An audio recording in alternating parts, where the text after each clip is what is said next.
Hello, my night owls and my early birds. Welcome to another edition of The More the Merrier. I'm Donna G. If you're new to the show, this is an arts-focused show, mainly film and theater and the arts at large. This edition, though, is focused on the upcoming Toronto International Film Festival, which runs from the 10th to the 19th. Tickets for this year's festival are purchased online only, no in-person box office, and all things TIFF can be accessed from their website, tiff.net, TIFF.net. On today's show, I'll be focused on the Shortcuts program, which screens international short films. There are 5 programs with 7 films each. So a great bang for your TIFF dollars. I'll be speaking to filmmakers Sasha Leigh Henry about her film Sinking Ship, Hannah Cheeseman about her film Succor, Succor, and David Findlay about his film Found Me.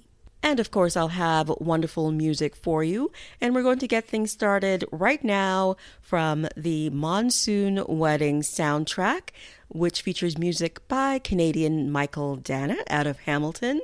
This track, though, is called Chunari Chunari, and it'll get your toes tapping. The more the merrier with Donna G on CIUT 89.5 FM.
जाने तमन्ना करना ऐसे सितम कुछ ना मैं बोलूं तुझे मेरी कसम आए जवानी सर पे मेरे तेरे बिन क्या करूं जवानी मेरे हम हाय आजा ना छोड़े मेरी चुनरी सनम कुछ ना मैं बोलूं तुझे मेरी कसम चुनरी चुनरी चुनरी चुनरी जी करता है ये बिजली में तुझ पे आज गिराऊं तुझको भर लो बाहों में ये चुनरी तुझे उड़ाऊं बढ़ता ही जाए दर्द होना खत्म कुछ ना मैं बोलूं तुझे मेरी कसम ओ ये जवानी सर पे मेरे तेरे बिन क्या करूं जवानी मेरे हम हाय हाय आजा ना छूले मेरी चुनरी सनम कुछ ना मैं बोलूं तुझे मेरी कसम आए जवानी sir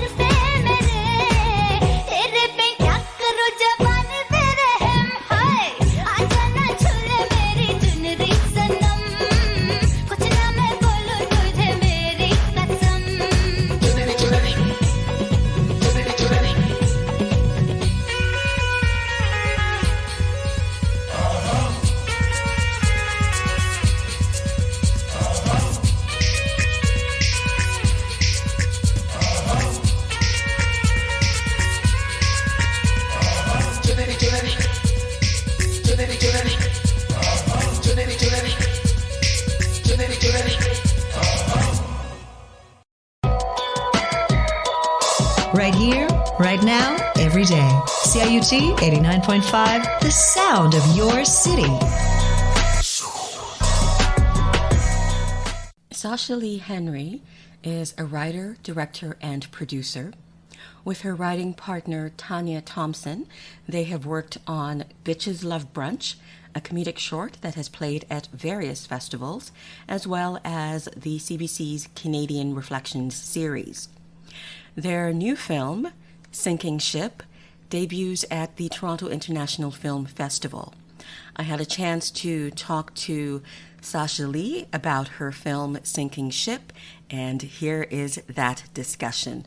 Warning, I laugh a lot during this interview. Couple in a restaurant, nice restaurant, tablecloth, elegant, lamps on the tables, nicely lit, and man-woman couple. And the man says, "You seem old." And I'm like, let me get my popcorn and, a glass of wine because I'm in this. So tell me, Sasha Leigh Henry, how did you and Tanya Thompson come up with this story idea?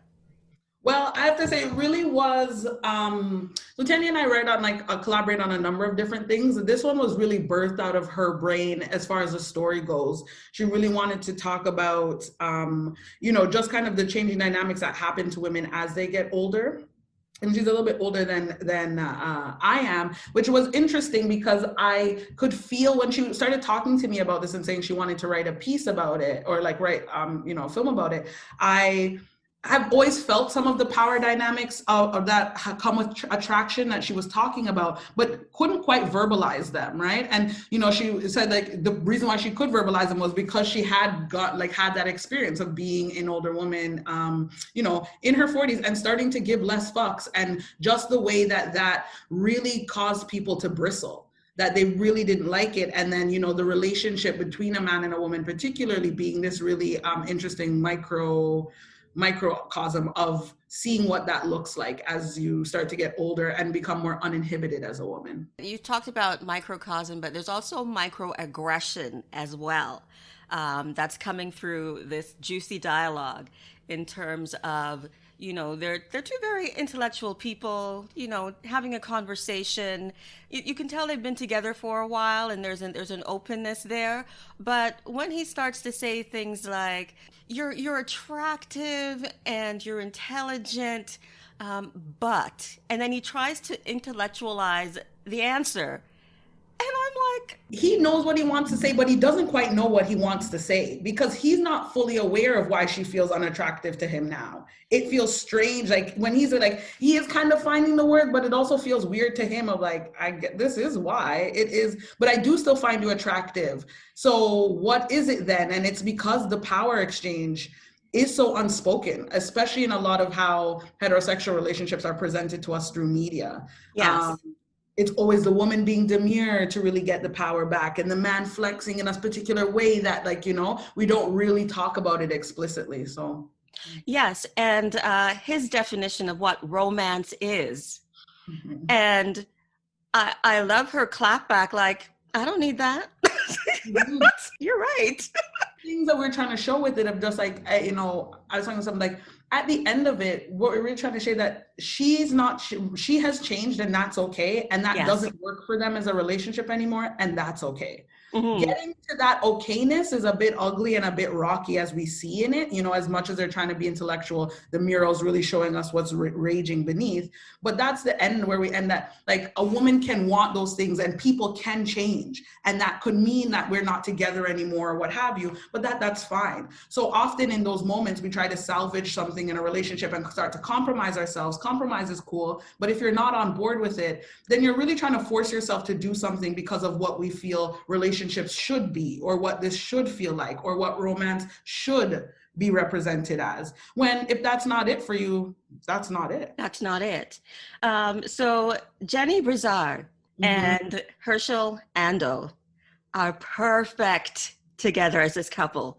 How did you find them? I turned over every stone, every barrel, every door I could knock to find Black French speaking actors that were in their late 30s to early 40s or could play in that range and ready to take on this kind of piece. Because as you said, like it is, a lot of it sits with them. Like the success that this project really does feel like a success of layers, right? Each thing really did have to come together quite nicely in order to enrapture us into the scene. And a big part of that is the work that Jenny and Herschel are doing. We really, I had put out a couple of calls working with Millie Tom, who was a great casting consultant, and we were able to find Jenny. And it was really important to me that it be a Black couple. And so I was really trying to find, the man to her woman as the characters, and was having a really hard time. And we're about to go, with another ethnicity and kind of see how that nuance would change the story and maybe dynamic between them. And then we decided to end casting Wednesday night, and Friday night, I think, we got a self-tape from Herschel, from his agent. And I was like, God damn it. And we watched it and it was perfect. And I was like, this is it.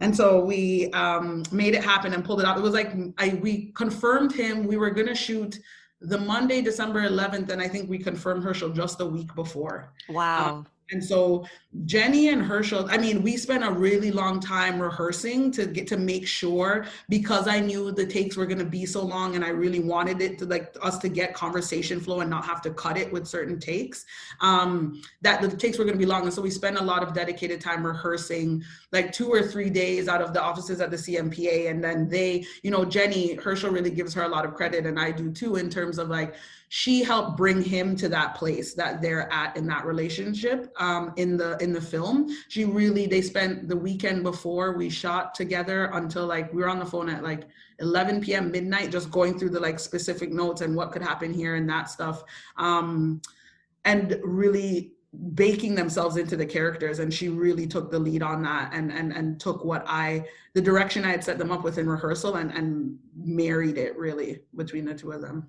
Well, the rehearsal pays off because you could tell that she was listening to what he was saying, and he was listening to her based on the facial reaction. And she has these amazing eyebrows that speak. You agree with me, right? The eyebrows? Half of it, she delivers the line so well, but it is those looks. There's one where she slightly tilts up, a little interesting, and I'm like, oh. She got that in the eyebrows. So the filmmaking, you lit them very well. Talk to me about your lighting process. Well, it was interesting. So the entire restaurant that they're in, except for the tables, is VFX. So our biggest job was making sure that they were lit well in post, and that we were lit in the way that we need to lay in the rest of the restaurant. And so we spend a lot of time. I worked with Nick Haight, who's a cinematographer in the city. Fantastic, works on Baroness von Sketch and New Eden, as well as a number of other shows. But yeah, I made it very clear to him just kind of how much of a priority it was that they look well on screen. All we're doing is sitting and staring at them. And so we needed to really make sure that there was that warmth there. Worked a lot with Christos Evangelou in post with coloring as well to help ensure that, because so much of it was VFX, making sure that they're in the right kind of contrast with the mural and it doesn't jar or things like that, was really important. But I honestly said what I needed, which was well-lit Black people, and the team that I was working with delivered. And yes, because not many people are used to lighting dark skin. Mm-hmm. Right? Mm-hmm. A lot of our shows feature fair, pale-skinned people, so they got it right. Well, and honestly, what that starts with is we also had a Black makeup artist on set, Temi Shobowale. So she sets this base that already is in this warmer tone that is well suited to them, right? Because a lot of what happens in the instances you're talking about is the makeup wasn't set properly to begin with. Then the lighting doesn't help anything. And then so it becomes that. So Temi, Temi did her thing, Nick did his thing, Christos, they did what I asked them to be quite honest, and they did it well. So you mentioned a mural. So this is a background that we start off thinking is photography. Yeah. And then it transitions. Why was it important for you to have that backdrop? I think it was because to me, that was what the story, that was part of the storytelling of it, right? Is like, how do we demonstrate that these people, while presenting this intellectual facade, are still connected to this emotionally, right? That they're making this attempt to try and be clinical and removed from it, but it is still hurtful to hear some of the things that they're saying. It's really hard to hear that, like, it might be because you're not attracted to me anymore and it's because I know myself too well. And for the guy, you know, Herschel's character of just like, well, if all I'm asking for is this is what we'd end everything on.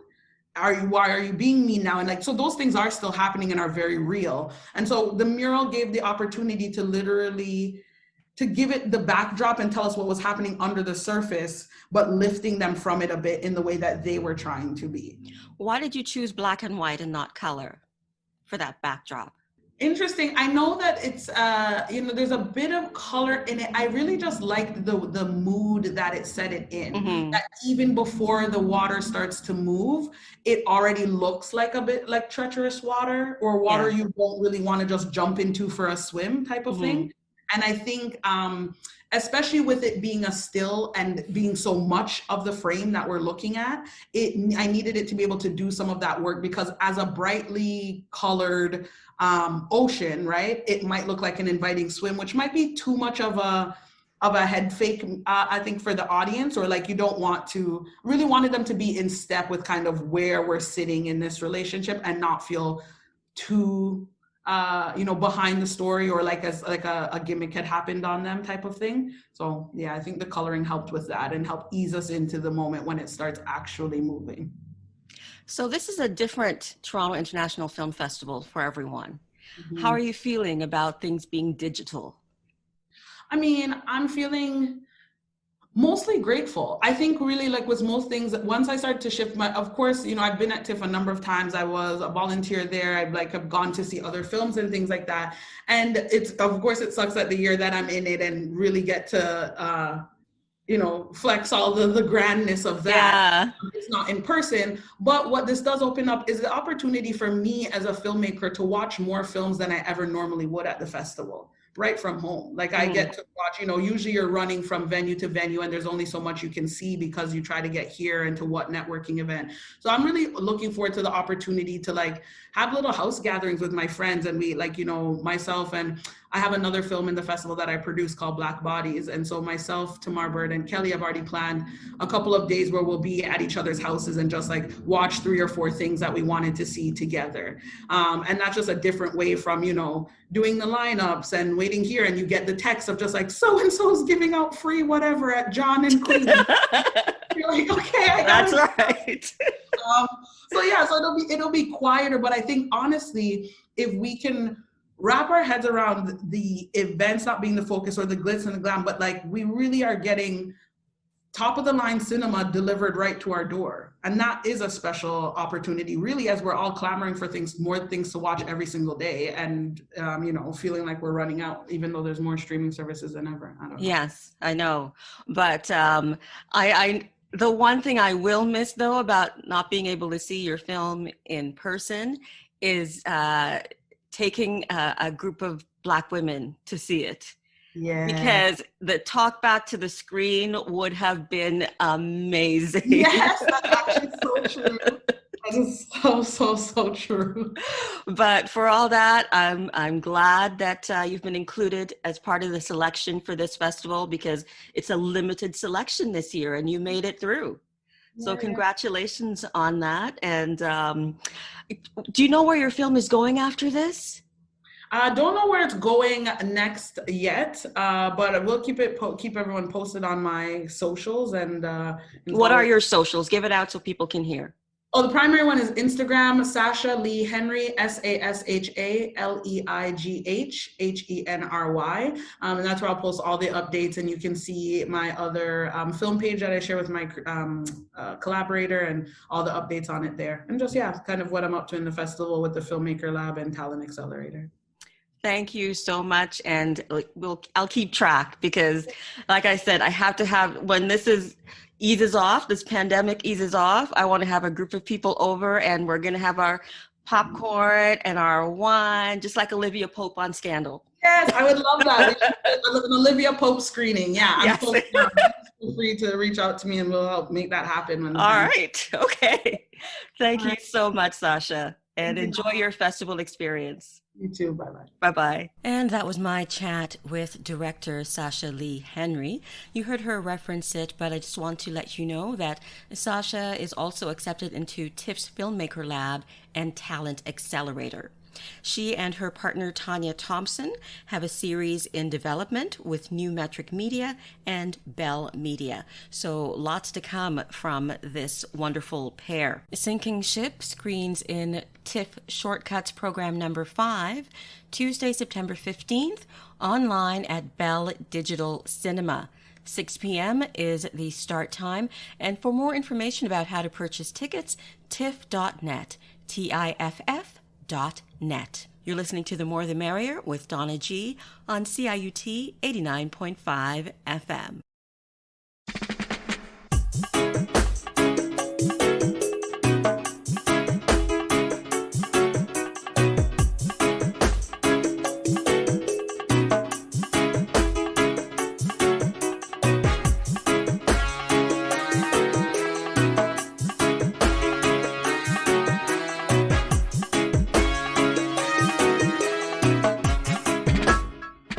Roll out the red carpet, make it a public holiday.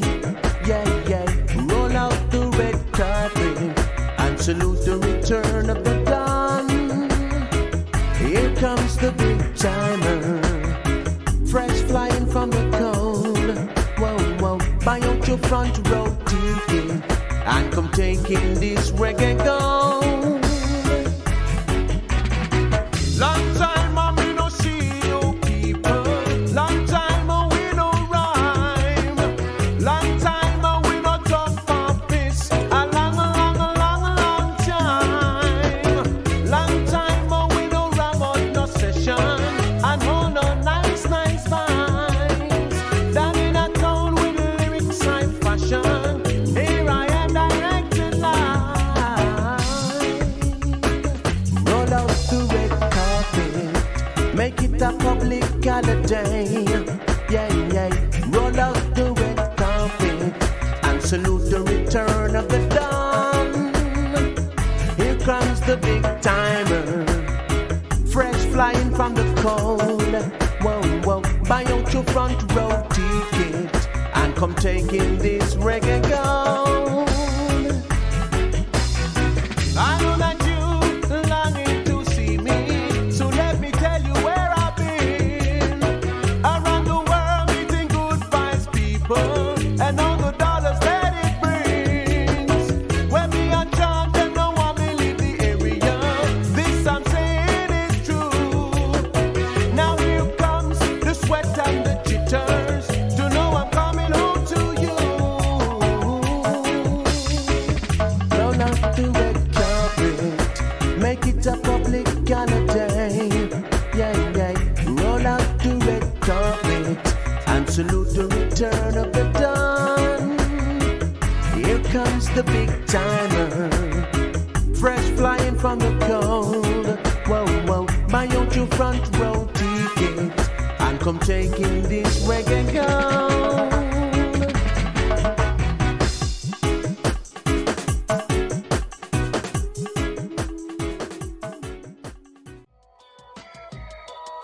Right here, right now, every day. CIUT 89.5, the sound of your city.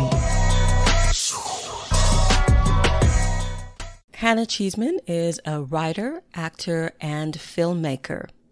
In 2014, she was one of TIFF's emerging Canadian filmmakers. Her films have won awards around the world, and as a writer, she has worked on such shows as Orphan Black and Workin' Moms.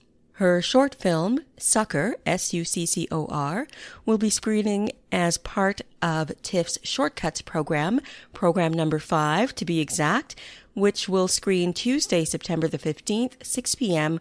on Bell Digital Cinema. Actors Dara Campbell, from Anne at 13,000 Feet, and Michaela Karimsky from Firecrackers play best friend in this short film. Hannah was able to join me from Killarney to do this Zoom interview about the film Succor. So, Hannah Cheeseman, where did this idea come from? It actually came from an experience I had. I was catfished online, and it was through a dating app. And when it happened, I was like, I I couldn't believe it, because I'd never had this kind of experience before. And it wasn't the kind of catfishing where somebody was asking me for money or anything. I never got to find out what the intention of this person doing this was. And it was so bizarre, because I forged this like connection with this person online and was very excited to meet them. And then when I discovered that it was all faked, I was like, I had this myriad of emotions, and I just ended up being like, oh, this is a complex thing I'm feeling right now. So I literally listed down each emotion I was feeling, and I said to myself, this is going to be a story. And so I just sort of extrapolated from there and made it about two friends, as opposed to some kind of like a sort of internet dating thing, just about two best friends. Yeah. And the thing about your film is you don't know why the one friend is doing it. So it's kind of left up to the viewer to decide what the motivation is. But so that's wonderful. In terms of your filmmaking, though, I love the fact that you have additional dialogue recording, because you have this image of a man, but it's the friend's voice that you hear. Why did you decide to do that, and how tricky was that to do that as a filmmaker? Yeah, that was really tricky. I knew I wanted to do something there that wasn't, I don't know, conventional, or that I hadn't seen before. And I knew I wanted it to feel like, I thought to myself, so how do we create something that feels like, this person is the best fit for this girl, and she's like, she can't believe it, and it feels so intimate and true, and because it's ultimately her best friend doing it. And I was talking to my DP about various ways I thought we could do it, and I thought maybe, do we just like elevate that moment where he feels like he's kind of in an Instagram perfect reality? That was the first way we started thinking about it. And then we started thinking about like, what if we just used Dara's voice, and then did it right down the barrel, like it is the two of them talking, because I didn't want to do text on screen. It didn't feel natural and normal. So it is this little moment in the film where what we just did is we recorded Farhang, who plays Brian, and then had Dara come in to do ADR, which, by the way, we did all the posts during pandemic. So she came over once to my house with a mobile ADR recorder, and we patched in and we just matched it as best we could, because we, obviously only did that when we had the final cut, and it worked out so well, and I love it. I think it's really cool. It's very intimate, and it's also very creepy at the same time, because we have this male character that the other friend, so the two friends are Angie and Abigail, and Abigail is speaking through the face of Brian, this imaginary man that Angie is falling in love with, over text, and and it's very fascinating to watch. And then you're also again guessing, what is the motivation of Abigail? Why is she doing this? Is he trying to help her friend? Maybe she's in love with her friend. What's going on? And then the friend, you're seeing, she's just had a breakup, and she's having all of these emotions, and she's feeling happy, and you kind of want her to be happy, but then at the same time, he's not real. Totally. Yeah, totally. And I think that complexity is like what I really love about it too. I mean, it is, I don't know, if some people might find it dissatisfying that you never really get a reason why. But it also felt like within the short film, like, you've got however many minutes to tell that story. So for me, it's a bit like, if I, extend this and turn this into a feature as I'm starting to, as I'm in the midst of writing it, I'm like, that's the stuff I want to explore, is the sort of thematic, like, phantom thread is definitely a film in mind when I think about this as a feature piece. And how long have you given yourself to write the feature? Well, it will sort of depend on what happens this fall. I mean, if we indeed have a full-on wave 2 pandemic, I might have tons of time to write it, and then, and then have it done this winter. But still, that is the goal. I just finished shooting a feature up in Northern Ontario, and obviously that will take some time to edit. But then when I'm back and hunkered down home, I've already started it. So it's a matter of just it's a matter of getting that first draft done. And I think the best way, like with this short, it came together very quickly and I wrote it very quickly. And my intention is, if that worked as well as it did, maybe I just keep on the same thing, so take what I've written so far and just give myself, 2 weeks and see if I can lock myself in somewhere and just get it done. The first draft. Yeah. So your actors, Michaela Kurimsky and Dara Campbell, did they know each other previously? They didn't actually. And, I had written this in mind with Dara. Like Dara was actually the first person I reached out to, along with my producer, Coral Aiken, to say like, I'm interested in working with you. We'd sort of become pals socially. And, I knew I wanted to work with her. And then when she said she was keen, I was like, great, then this is absolutely going to come together. And wasn't sure at the time exactly who the other character would be played by. But honestly, it was after speaking with Dara and sort of having a bit of a short list that we were like, well, let's reach out to Michaela first, because we were both keen to work with her and they'd never worked together before. I don't even know if they'd actually met before we had a kind of like pre-shoot, sit down, glass of wine chat kind of a thing. But they were both keen to work with one another, which I think is exactly the kind of way you want to step into a lower budget, or anything really, any creative endeavor, people who are excited to be working alongside one another. So that really worked out well. One of the surprises for me is his name is Ishan Dave, or is it Dave? Dave. Because I've seen him on Kim's Convenience, and I love the fact that he's just there as the boyfriend. Yeah. I don't think he even has a line, or he may have one line. Yeah, he has one line. Exactly. Yeah.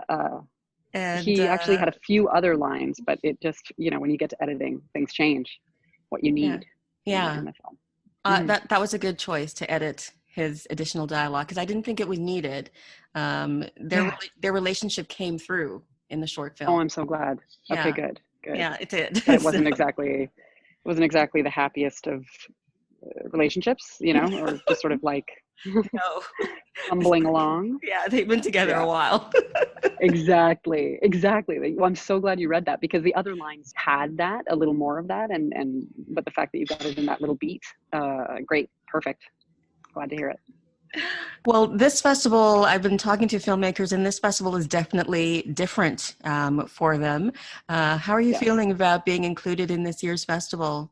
Oh, I mean, I'm so happy. This is at TIFF. I've shown at TIFF as an actor a few times and as a producer, and I've done Pitch This, but I've never had one of my films shown there. So this is the first time for me, and I can't tell you how honored I am, and also how proud of this piece I am. I think it's one of the, for my opinion, it's one of the best pieces I've made in my career, and I feel like, I feel like the fact that it gets to have its premiere at TIFF is just like, it's a dream, to be honest. And I think, though, like with everybody, like it's sort of a double-edged sword, because do I wish that I could watch it on a huge screen with 200 people in an audience? Oh my God, yes, I do. Of course, yeah.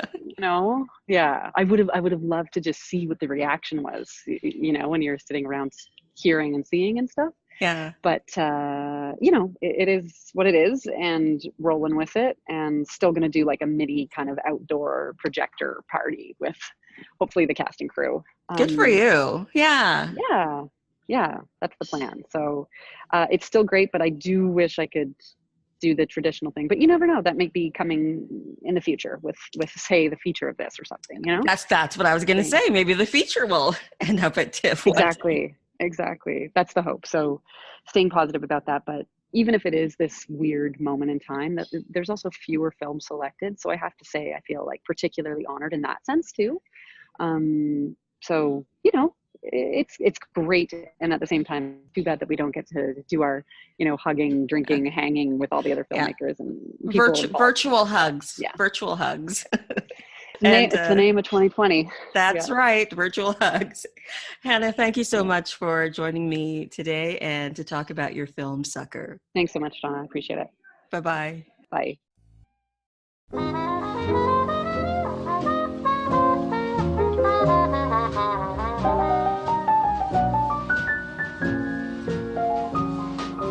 I'm not the girl who cared about money. I'm not the girl who cared about fortunes and such. Never cared much. Oh, look at me now.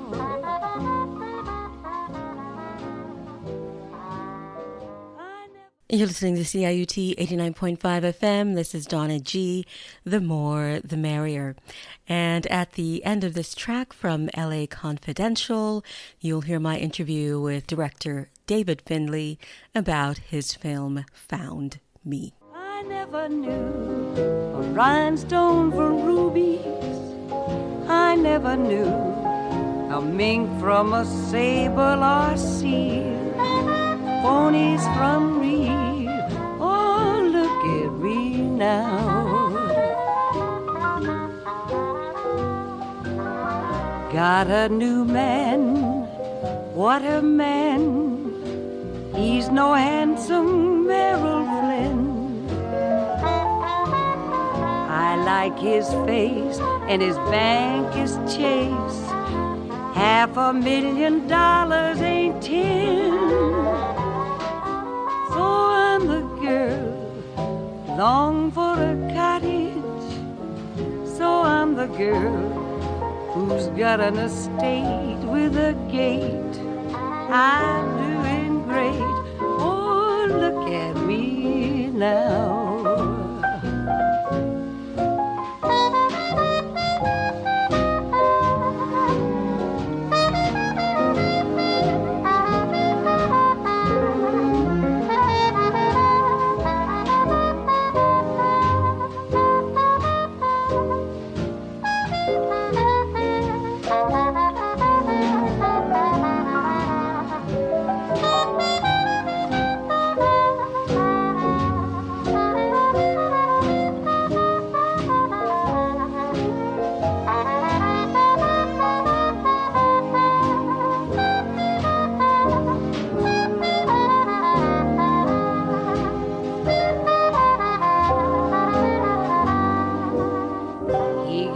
Checks, brand new checks.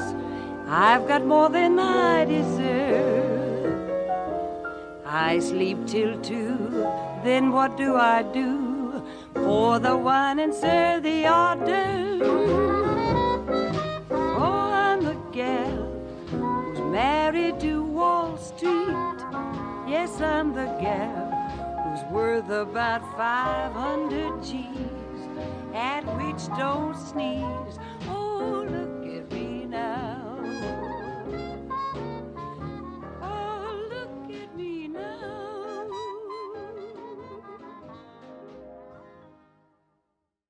Repping Quebec City at the Toronto International Film Festival's Short Cuts program, number 1, is writer-director David Findlay.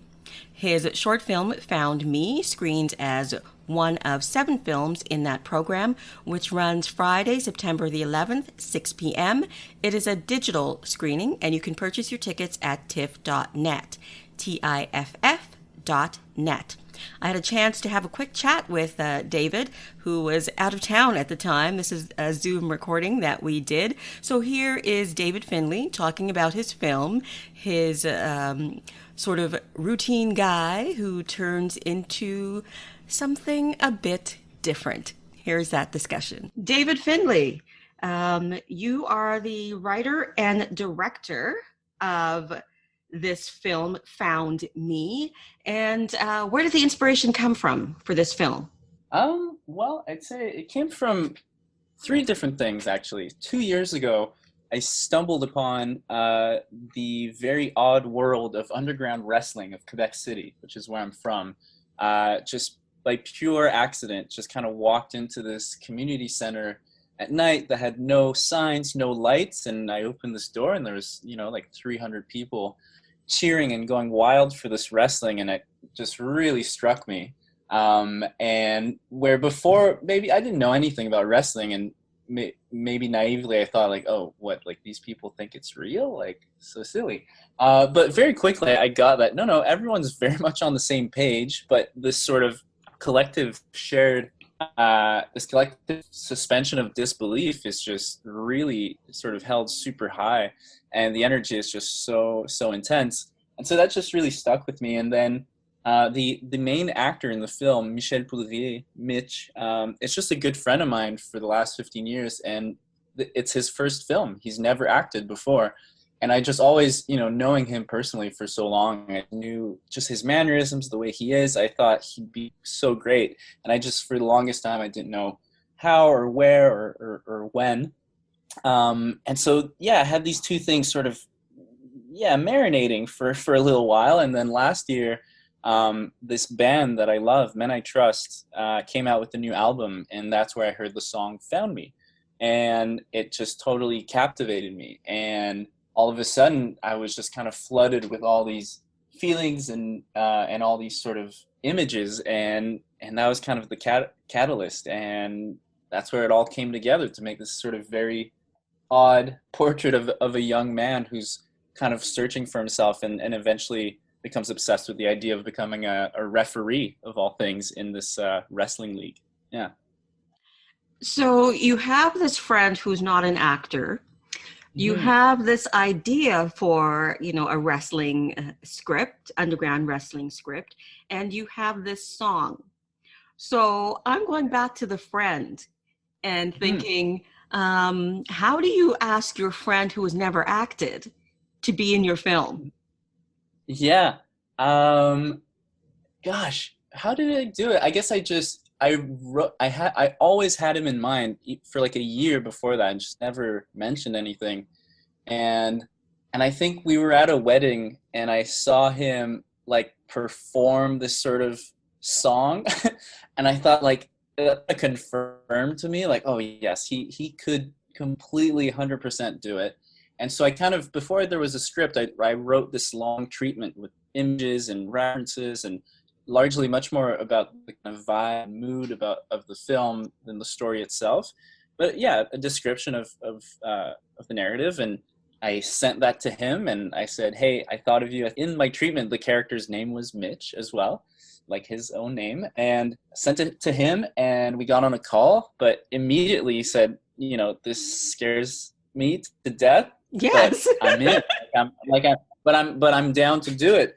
And like I told him, I said, listen, I wrote this and I've had this in mind with you, with your face in it for so long. And I'm, you're the one, and I have full faith in you, but also in my, I guess, directing of non-actors that we can make this work. And then what we did is we shot the film back in February, and we shot over 2 weekends with about 3 weeks in between those 2 weekends. And the first weekend was mostly scenes of Mitch kind of alone, Mitch driving, Mitch eating, Mitch doing this, doing that. And that was just like a great opportunity for him to kind of get comfortable in front of the camera. And that's exactly what happened. He got to kind of know the crew and get a sense that everyone was super sweet and super nice. And he got comfortable. And then 3 weeks later, that's where we were doing the sort of more intricate, more elaborate scenes. And so he had that sort of progression, and that ended up working out really well. The film is minimal dialogue, and I can see you doing that because he is a non-actor.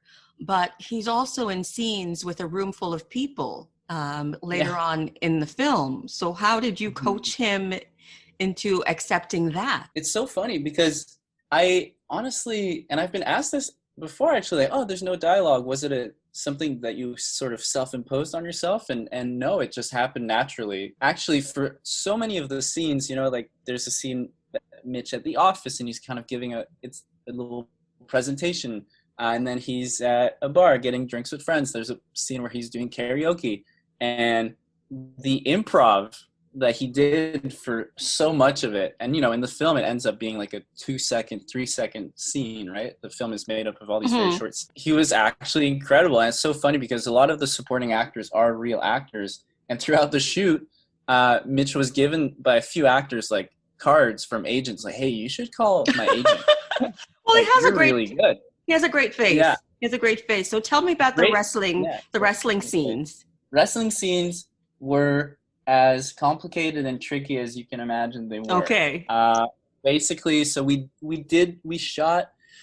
had access to this wrestling league, NSPW, North Shore Pro Wrestling in Quebec City. And they were super keen, and they were very nice to open their doors to us. And so we shot one night during an actual event. We had everyone's consent to just shoot, sort of shots of the crowd and wide shots.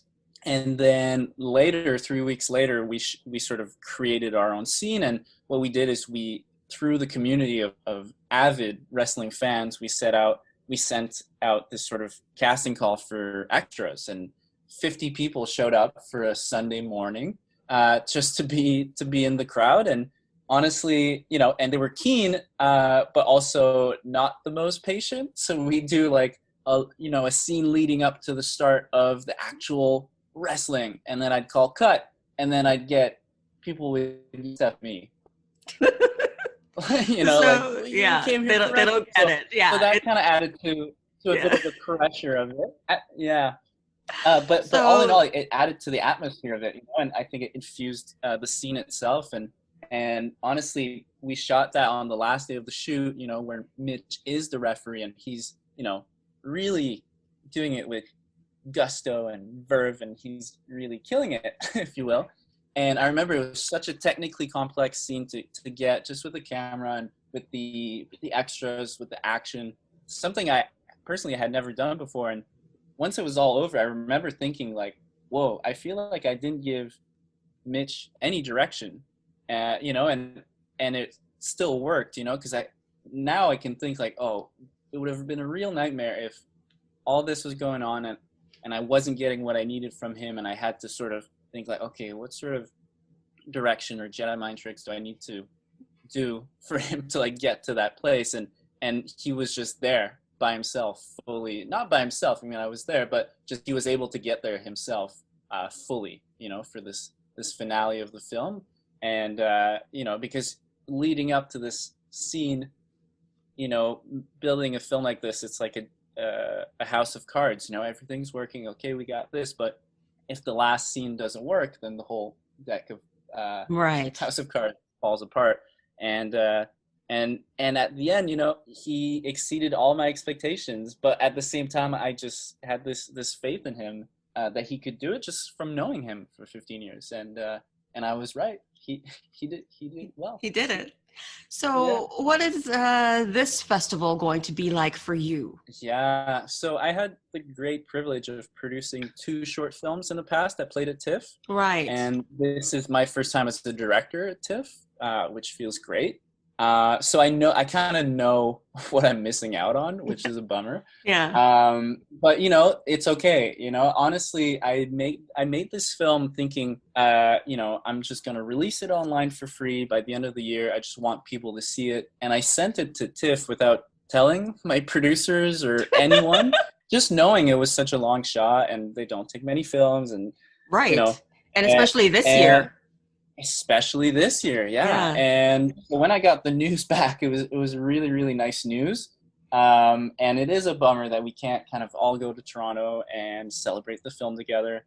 But at the same time, it's just a great launching pad for the film, where it gets some good visibility. And I'm still sort of sticking to my plan of just releasing it online sort of later in the fall. Okay, so we'll have to connect about that. Yeah. Sure. Yes, absolutely. I'd love that. No sort of real TIFF events. I recorded my pre-recorded Q&A with the fellow filmmakers in our program 1. Yeah. And that was lovely. But everyone shared the same sentiment of, thinking it's really too bad that we don't get to meet and kind of hang out a little bit and celebrate each other's films. But but that's okay. People will see the Hey, film. right. In that same sense, it opens up TIFF to people all over Canada, Right. which might not have experienced it And before. yeah, and you've introduced Michelle Poudrier and also found me to the world because I'd never heard of Men I Trust before. So, and now I do, and they're all Great. over your film. So thank you for that. Yeah, great. Yeah, they rule. Those guys, they're a band I just love so much and just really connect to their music. And when I found out that they were from Quebec City, my mind was blown because that's where I'm from, and I think nothing cool ever comes out of Quebec City. It's incredible. Yes, it does. I don't know. Are you in the shadow of? Are you in the shadow of Montreal? Oh, Quebec City. Oh, there's a huge complex of that for sure. But so I was just like blown away. Like, wow, they're from Quebec City, and I just know they have this super DIY approach. Like, they don't work with the label. They just do everything themselves, including their music videos. And sort of when I approached them with this idea, I said, I love the song so much. It means so much to me. I've sort of come up with this idea for a film that uses a lot of the song. Would it be cool if I made this short and sort of didn't, I'm not going to associate it to you guys in any sort of official capacity. And they were like, this is cool. Can't wait to see it. Great. And so that was a great blessing to have, and they've seen it since, and they were telling me they liked it, so very happy. Seal of approval.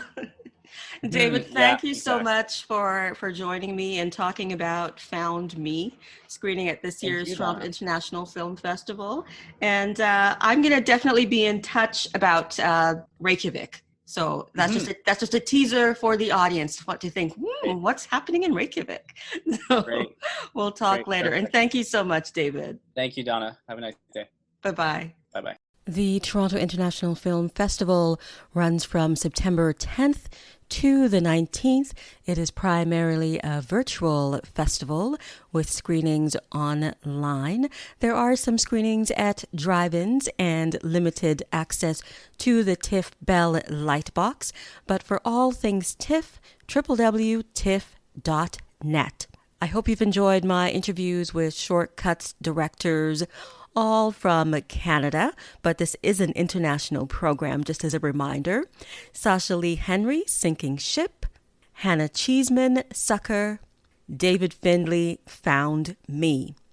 And have you guessed what the musical thread is for this show? In case you aren't a TIFF goer from way back when, we started with Monsoon Wedding, a TIFF screener. Monsoon Wedding, I remember seeing it at Roy Thompson Hall, that very big hall, and the sound was excellent and the stars were there. Followed that up with Baby Mother, which screened way back in the 1990s, the late 1990s, and the track is called Return of the Dawn.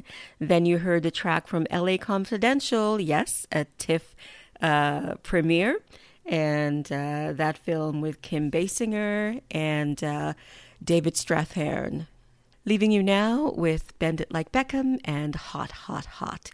Thanks for tuning in. Again, all things TIFF, www.tiff.net.